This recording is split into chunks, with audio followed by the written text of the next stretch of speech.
नमस्कार. IPL रणसंग्राम कार्यक्रमात मी रफिक आणि निलेश तुमचं पुन्हा एकदा स्वागत करतो. निलेश, आजचा जो सामना होतोय तो चेन्नई सुपर किंग्स विरुद्ध सनरायझर्स हैदराबाद. हा आजचा आपल्याला सामन्याबद्दल आपल्याला विश्लेषण करायचंय. एकीकडे आपण बघितलं तर चेन्नई सुपर किंग्स आता सध्या तरी पॉइंट्स टेबलच्या नंबर 1 पोझिशनला आहे आणि सनरायझर्स हैदराबाद सगळ्यात शेवटच्या म्हणजे तळाच्या पोझिशनला आहे. परंतु मला वाटतं हा फक्त एक आकडा ठरू शकतो, कारण सनरायझर्स हैदराबादने मागच्या सामन्यात एक चांगला विजय मिळवलेला आहे. त्या संघात कुठेतरी खूप मोठ्या प्रमाणात गडबड सुरू आहे. डेव्हिड वॉर्नरचं प्रकरण असेल तिकडे ते आपण बघितलंय सर्वांनीच की कुठेतरी गडबड सुरू, त्याचा परिणाम कुठेतरी संघावर होऊ शकतो का, हे सुद्धा आपण ह्या विश्लेषणातून जाणून घेणार आहोत. चेन्नई सुपर किंग्स आणि सनरायझर्स हैदराबादच्या IPLच्या 14 जर सीझनचा विचार केला तर त्यात एकत्र ते किती वेळा खेळले, त्यात कोणत्या संघाला किती विजय मिळाले आपल्या प्रेक्षकांना सांगूया. यस, नजर एकदा टाकूयात त्या दोन्ही संघांवरती. तसं बघायला गेलं तर या मोसमातली 44वी मॅच आहे, पण हे दोघं जण CSK आणि SRH एकमेकाच्या बरोबर खेळले ते तब्बल 15 मॅचेस. 15 पैकी CSK जिंकले 11 आणि हैदराबाद जिंकले फक्त 4. जसं तू म्हणालास की पारडं जे काय वरती खालती आहे, पण फक्त या मोसमात हा संघ तळात आहे असं नाही. ओव्हरऑलच CSK डॉमिनेट करतोय हैदराबादला.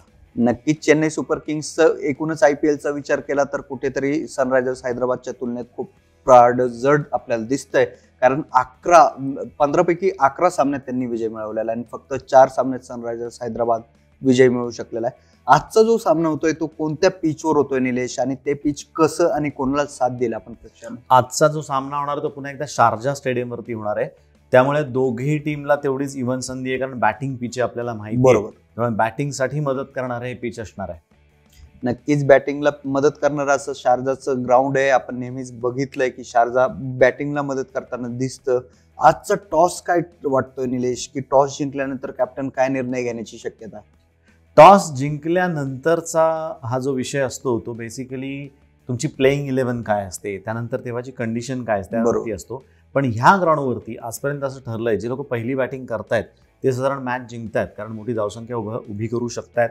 बॅटिंग विकेट आहे आपल्या सगळ्यांना माहितीच आहे. टॉस जिंकल्यानंतर शक्यतो बॅटिंगच निवडावी असं मी तरी सजेस्ट करेन. येस, प्रत्येक ग्राउंडचा एक इतिहास असतो. तो इतिहास येणाऱ्या संघांना शिकवत असतो की त्यांनी काय निर्णय घेतला पाहिजे. त्याच पद्धतीने ह्या ग्राउंडचा इतिहास आहे की पहिला बॅटिंग करणारा संघ नेहमी विजय मिळवतो, किंवा तुलनेने जास्त विजय पहिल्या बॅटिंग संघ करणाऱ्याला आहेत. त्याच्यामुळे कॅप्टन नक्कीच बॅटिंग करण्याचा विचार करेल असं आपण आपल्या प्रेक्षकांना सांगूया. आपण आता प्लेइंग 11 कडे वळूया. निलेश, चेन्नई सुपर किंग्सचा संघ आहे, एक परफेक्ट प्लेइंग 11 त्यांच्या संघाकडे आता तरी आपल्याला दिसते, कारण त्यांनी ज्या पद्धतीने हे IPL खेळत आहेत किंवा एका ब्रेक नंतर सुरू झालेला IPL सुद्धा त्यांनी तितक्या जोशात सुरू केलंय. त्यांनी तितके चांगले विजय संपादन केलेले आहेत. तर धोनीकडे आजचं प्लेइंग 11 काय असू शकतं? धोनीकडे आजचं प्लेइंग 11 म्हणण्यापेक्षा धोनी जसं आपल्याला माहिती आहे ट्रॅडिशनल कॅप्टन आहे. बरोबर, तो जसं एकदा विनिंग टीम त्याला सापडली, विनिंग टीम त्याच्या हातात आली की ते शक्यतो तो बदलायला जात नाही. फक्त त्यांनी आपल्या 2 मॅचमध्ये आपण बघितलं होतं एकच चेंज केला होता. डेव्हिन ब्राव्होला त्यांनी बाहेर ठेवलं होतं आणि सॅम करनला त्यांनी संघात घेतलं होतं. एक ऑलराऊंडर फक्त बदललाय, पण त्याच्या मागचा प्रमुख उद्देश हा मॅनेजमेंट हाच आहे. ब्राव्होवरचा जो लोड आहे मॅचेसमध्ये खेळण्याकरता तो ताण जरा कुठेतरी त्याला कमी करायचा, त्याकरता त्यांनी सॅम करनला संधी दिली होती. आज पुन्हा असं वाटतंय की ती संधी परत जाईल सॅम करनच्याच खात्यामध्ये, कारण तो परत खेळण्याची शक्यता आहे. ब्राव्होला हे लोक प्लेऑफ्समध्ये आणि शेवटच्या फायनल्स आणि जिथे गरजेचं आहे तिथे परत त्याला संघात आणतील. एकदा नजर टाकूयात काय असण्याची शक्यता आहे त्याचा संघ. Ruturaj Gaikwad, Faf du Plessis छानपैकी दोघेही फलंदाजी करतायत. उत्कृष्ट सुरुवात देखील करून देत आहेत संघाला. ते दोघं जण ओपन करतील. नंतर मोईन अली 3 नंबरला येतो. मोईन अलीबद्दल रफिक एक महत्त्वाची न्यूज आता अशी हातात आली की त्यांनी इंटरनॅशनलमध्ये टेस्ट क्रिकेट खेळणार नाही असंच जाहीर केलेलं आहे. त्यामुळे त्याला आता माहिती आहे त्याचं लिमिटेशन काय आहे, त्याला हेच कंटिन्यू पुढे करायचं आहे. तसं बघायला गेलं त्याचं वय आपण बघितलं होतं 2 सामन्यांपूर्वी 35+ तोही झालेला आहे. पण एक मोठा निर्णय त्यांनी घेतला आहे की टेस्ट मॅचमध्ये लाल बॉलमध्ये व्हाईट कपड्यात आता आपण मोईनला बघणार नाही आहोत. त्यामुळे या रंगीत ड्रेसमध्येच तो आपल्याला दिसेल आणि तिथे चांगलं करावं अशी त्याची स्वतःची पण इच्छा असेल. त्यानंतर येतो तो अंबती रायडू. अंबती रायडूच्या बॅटमधनं अजून आपण रन्स विशेष बघितले नाहीयेत या मोसमामध्ये अखंड, म्हणजे ब्रेकच्या अगोदर सुद्धा आणि ब्रेकच्या नंतर देखील.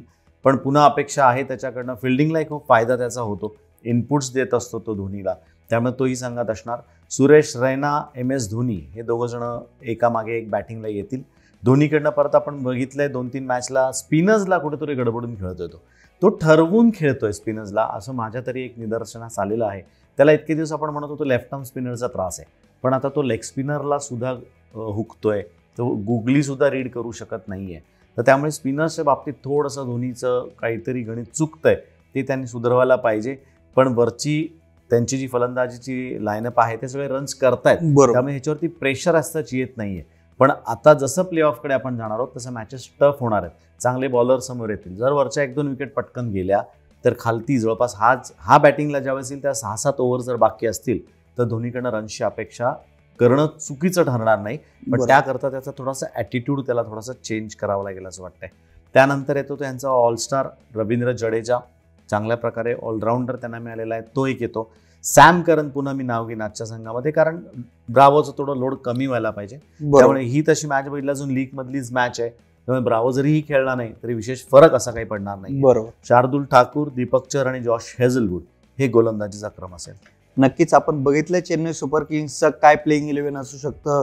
आजच्या सामन्यानंतर तर क्वालिफाईंग म्हणजे ते खेळतीलच याच्यावर शिक्कामोर्तबच होईल, कारण सध्या ते 16 पॉईंट्सवर आहेत आणि आजचा सामना जर त्यांनी जिंकला तर 18 पॉईंट सोबत ते नंबर 1 पोझिशनला तर आहेतच, परंतु त्या पोझिशनवरच ते फिनिश करतील ह्या प्ले ऑफमध्ये जाण्यासाठी.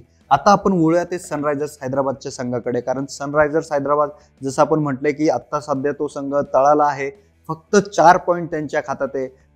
याचाच अर्थ असा होतो की या वर्षीच्या IPL मधून सनरायझर्स हैदराबाद आता बाहेर झालेलं आहे. सनरायझर्स हैदराबादने इथून पुढचे सर्व जरी सामने जिंकले तरी त्यांच्या आता प्ले ऑफला ते जाऊ शकणार नाहीयेत, त्यांच्यासाठी ते महत्त्वाचं नाहीये, कारण आता ते खेळायचं म्हणून खेळतील किंवा आता हारलं तरी काहीच फरक पडणार नाही. याच पद्धतीने त्यांचा ॲटिट्यूड असू शकतो.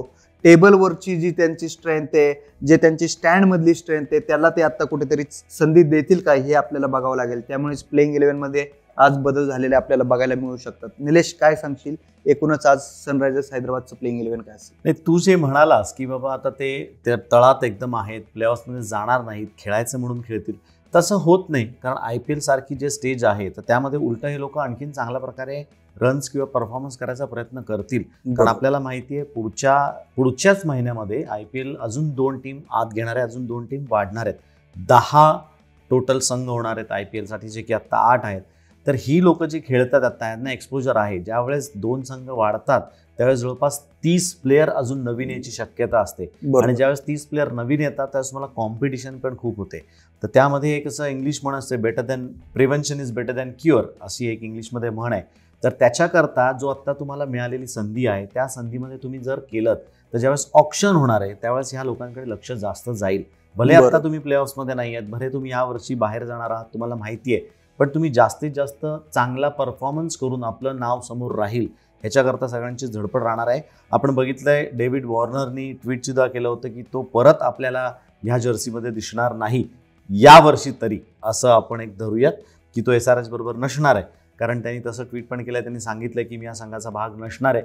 खूप खराब न्यूज आहे ती, त्याची कारणं खरं शोधावं लागतील. मॅनेजमेंट आणि त्यांच्यामध्ये जे काय वादविवाद असतील त्याच्या खोलमध्ये आपण जाण्यात अर्थ नाही आहे, पण तो दिसणार नाही एवढं मात्र नक्की. त्याच्या जागी ज्याला संधी दिली होती जेसन रॉय, त्यांनी संधीचं नक्कीच सोनं केलंय. पहिल्या मॅचला त्यांनी 60 केलंय.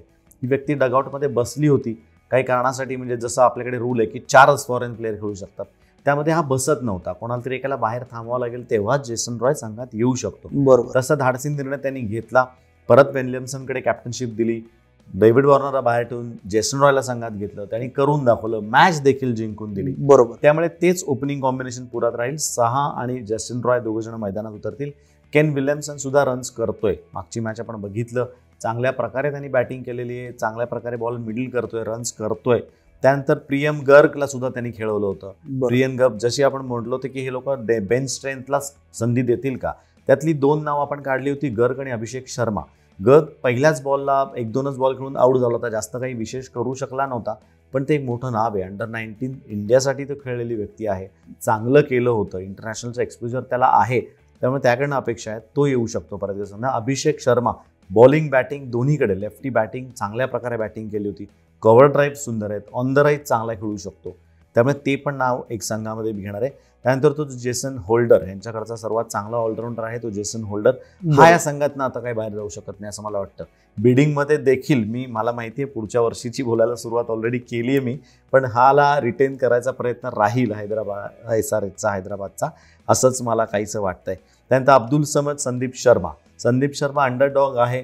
तो त्याला जास्त नाव त्याचं चर्चेत नसतं, पण गोलंदाजीला उपयुक्त ठरतो, तो चांगली बॉलिंग करतोय. त्यानंतर रशीद खान आहे.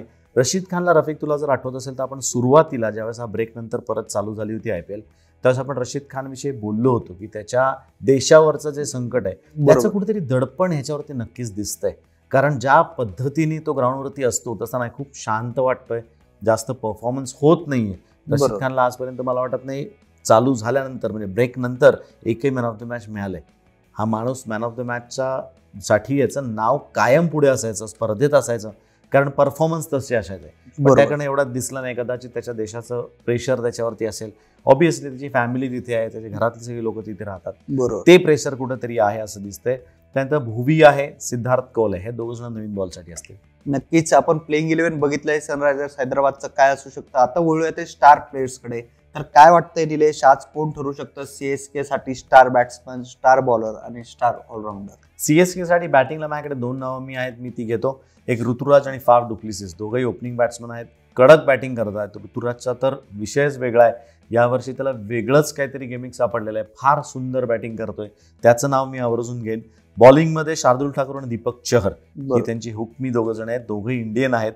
खास करून मला सांगायचं आहे की IPL मध्ये बॉलर ज्यावेळेस टीममध्ये 4 लोक तुम्ही खेळवता त्यामध्ये 2 बॉलर आणि 2 बॅट्समन असं एक समतोल राखला जातो. बॉलर्स कशा करतात, फास्ट बॉलर्स असतात, चांगले टाकतील, पण धोनीनी हा आपला इंडियन बॉलर्सवरती विश्वास जो दाखवलाय ते दोघं जण सार्थ ठरवतायत त्याला. त्यामुळे बॉलिंगमध्ये मी या दोघांची नावं घेईन.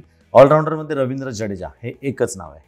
नक्कीच. आता आपण सनरायझर्स हैदराबादच्या स्टार प्लेयर्स बद्दल बोलूया. काय वाटतंय आज कोण ठरू शकतं स्टार बॅट्समन, स्टार बॉलर आणि स्टार ऑलराऊंडर? हैदराबादसाठी नवीन त्यांचा आलेला जेसन रॉय, त्याचं एकदा नाव मला पुन्हा घ्यायचंय. 60 केला होता, बॅक टू बॅक करणं थोडं अवघड असतं, पण चांगल्या लयीत आहे, तो कॉन्फिडंट वाटतोय बॅटिंग करताना, त्याचं नाव मी घेणार आहे. केन विल्यमसन कर्णधाराचं पण नाव मला घ्यायचंय. आपण बरेच दिवस बोलत होतो की काही होत नाहीये त्याच्या बॅटमधनं, पण आता शेवटी समता रन्स त्याच्या बॅटमधनं यायला लागलेत असं म्हणायला हरकत नाही. बॉलिंगमध्ये भुवी, सिद्धार्थ कौल आणि रशीद खानचं पूर्ण मी नाव घेतोय. भले रशीद खानला विकेट मिळत नसतील, पण त्याची इकॉनॉमी चांगली आहे. 5.5-6च्या रन रेटनी तो देतो, त्यामुळे ती इकॉनॉमी चांगली आहे T20 मध्ये, त्यामुळे त्याचं नाव घ्यायचं मला आवर्जून. आणि ऑलराऊंडरमध्ये नवीन नाव माझ्या लक्षात झालं ते अभिषेक शर्माचं मला घ्यायचं आहे, कारण उत्तम बॉलिंग बॅटिंग दोन्ही करतोय, चांगली बॅटिंग देखील केली होती, त्यामुळे अभिषेकचं नाव मी घेईन. नक्कीच आपण बघितलंय स्टार प्लेयर्स दोन्ही संघांसाठी काय ठरू शकतात. याच्या सुरुवातीला आपण बघितलंय की आजचं जे पिच आहे ते शारजा स्टेडियमचं पिच आहे, त्याच्यात कसं मदत करेल, ते बॅट्समनसाठी किती उपयुक्त आहे हे आपण डिस्कस केलेलं आहे. त्याच्यानंतर आपण प्लेइंग 11 सुद्धा बघितलंय. निलेश, आपण प्रेक्षकांना सांगूया की आज स्कोअर बोर्डवर एक प्रोजेक्टेड स्कोअर आपल्याला काय पाहायला मिळेल? अगदी खरं आहे. मला माहिती आहे तुझ्या आवडीचं शारजा स्टेडियम आहे, जास्तीत जास्त रन्स तिथे होतात, साधारण 170 ते 180 पर्यंत मजत जायचं मला वाटतं. दोन्ही संघांचा विचार केला तर 170 ते 180 मजल जाऊ शकते, नक्कीच जाऊ शकते. आपण बघूया की आजच्या मॅच मध्ये स्कोअर आपल्याला काय पाहायला मिळेल. उद्याचा जो सामना होतोय त्याच्याबद्दल आपण आपल्या प्रेक्षकांना सांगूया. उद्याचा जो सामना होतोय तो कोणत्या 2 संघात आणि कुठे होणार आहे तो सामना? उद्याची जी मॅच आहे ती आहे Kolkata night riders KKR versus Punjab Kings या 2 संघांमधली आहे. ती होणार आहे दुबईमध्ये मॅच होणार आहे ही. उद्याचा जो सामना होतोय कोलकाता नाईट रायडर्स विरुद्ध पंजाब किंग्स, प्ले ऑफच्या शर्यतीत दोन्ही संघ आहेत 3ऱ्या आणि 4थ्या स्थानास्थानी, त्यांच्यात लढत सुरू आहे सध्या. त्याच्यामुळे उद्याचा सामना नक्कीच दोन्ही संघांसाठी खूप महत्त्वाचा ठरू शकतो. दुबईत होतोय हा सामना. या सामन्याचं विश्लेषण घेऊन उद्या आपण भेटणार आहोत संध्याकाळी 4 वाजता. तोपर्यंत तुम्ही सर्व ताज्या बातम्या पहा फक्त सकाळवर.